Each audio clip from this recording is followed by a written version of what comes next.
Well, one of Israel's goals is to allow the residents of the north of Israel, in other words, populations that are on the border with Lebanon, to be able to live there in peace. And for now, that is simply not succeeding because there have been successive waves of missiles, even just minutes ago. More and more, these are coordinated barrages launched from Iran and from Lebanon, from Hezbollah and Lebanon simultaneously. So one of the aims of the Israeli government um, is to show that the residents of the north, that they're safe and that they can keep living where they are. For now, that is not yet succeeding, despite this pretty vast Israeli incursion now into Lebanon. It's not a vast incursion in terms of infantry. It's significant, but in terms of the airstrikes, it actually, I think, is without precedent. The other thing is Israel really does want to eliminate, as far as is possible, Hezbollah, and I think sees an opportunity because of the unpopularity, because of the hatred so many Lebanese feel towards Hezbollah right now, and also because for the first time in years, there's a Lebanese government in place that enjoys international support. France even announced it was going to be offering military training or some sort of military support to the army of Lebanon, that itself has been trying to make efforts, certain efforts against Hezbollah. And so Israel may feel that right now it has this opportunity, and it does seem to have U.S. backing, or perhaps the U.S. is ignoring for now this Lebanese theater. I think that what will limit the Israeli incursion into Lebanon is only if at some point the White House puts its foot down.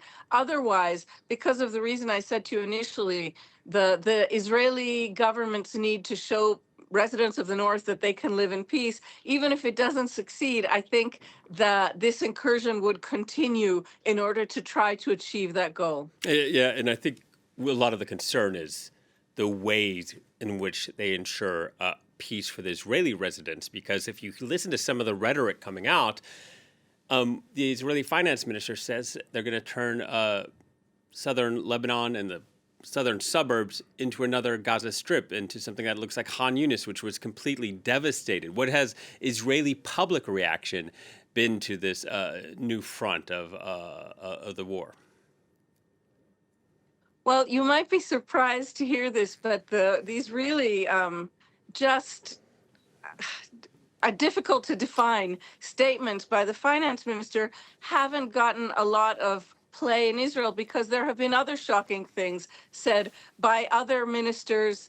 And mostly Israelis are very confused because the prime minister has yet to directly address Israelis. Apart from these little videos he's put out, he hasn't spoken to the press. He hasn't been seen in public. There's been no statement to Israelis. And so Israelis are confused, somewhat afraid, also by and large feel that the military action against Iran is justified. There's less talk of Lebanon. There is a lot of talk about the damage to the north of Israel.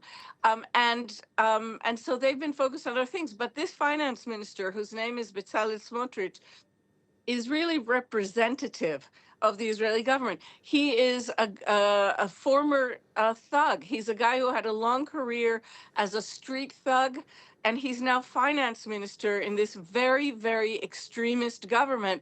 And the way he manages to get the interest of the world, which is what he's doing now through us, is by making these sorts of statements. His main point is to try and actually ensure Jewish settlers in the West Bank, in the Palestinian West Bank, that he has their back. And one of the ways he's doing that is by threatening basically for Israel to carpet bomb Lebanon. So, of course, these threats are very serious.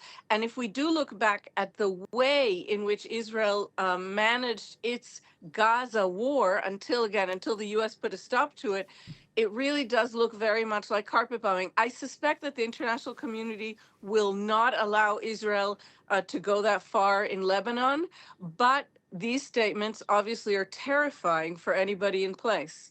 Yeah, and just moments ago, the UN human rights chief saying Lebanon is becoming a key flashpoint and that he's extremely concerned. Noga, let's pivot to the situation in Iran. The war has killed at least 1,230 people. There's Israeli warplanes carrying out their 14th wave of strikes.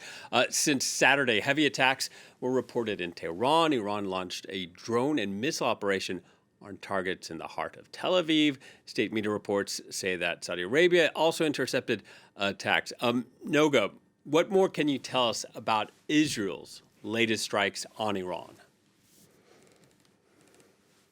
Well, they're pretty massive. Last night, I think we heard that it was the 14th Israeli Air Force wave of attacks against Tehran, against what the Israelis are calling headquarters or sites of the Iranian terror regime in Tehran. The American strikes in Iran are no lesser and are possibly even greater than the Israeli strikes right now. But the accumulated firepower of these two air forces just relentlessly attacking Iranian installations is very, very, very significant, and it's unstopping. We had messages yesterday, both from the Israeli defense minister, also from the Israeli army chief of staff, and very importantly, from the U.S., the commander of CENTCOM, and from the U.S. chief of staff, if I'm not mistaken, General Kane, all of them together, basically delineated a war that is going to last at least many more weeks. CENTCOM said it was prepared for 100 days of war, even taking into account that this could be a kind of fog of war type message to confuse the enemy. That's significant. And in Israel, the authorities are very, very gung ho right now. The only messaging that the Israeli authorities are handing out, even just to military correspondents here, is basically that they've hit, so far 600 targets in Lebanon, 100 just in the last hour. Uncountable targets in Iran, which again, because we're not getting the same messaging from the States, we don't really know. But there is a sense of relentless attack, and the United States did declare that it now has complete air superiority. In other words, control over the air of Iran, which allows also the Israeli Air Force to operate basically as if it's on its own home ground, though it's so far away from Israel. Yeah, complete air superiority, but Iran still able to retaliate. A blast heard over Tel Aviv earlier this Friday. What more can you tell us about the Iranian strikes? Well, they're ongoing. There were strikes, there was sirens, air raid sirens, and an interception over Tel Aviv just before I joined you today. Will, there have been sirens also in Jerusalem. The whole center of the country seems to be targeted. We are getting more and more the impression that Iran is being quite strategic. In other words, it's expending more of its missiles on Gulf Emirates than it is on Israel for now. They are also being very successful with their air defense system, anti-missile batteries, similar to the Israel's Iron Dome.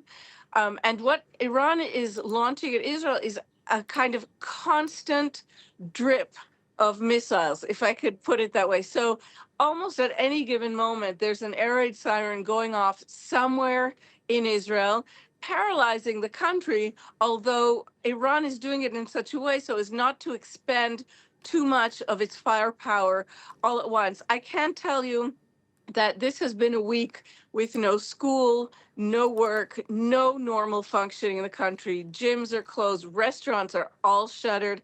And I did manage to go out for a few hours this morning and try and talk to people. One senses that people are really very concerned and do not have a sense of where this may be going. So, alongside this, I would say across the board, almost Israeli feeling that Iran is a legitimate, the Islamic Republic of Iran is a legitimate target, there really is a lot of concern about where this might be going. And Jerusalem today, it's a sunny weekend day here. It's simply a ghost town.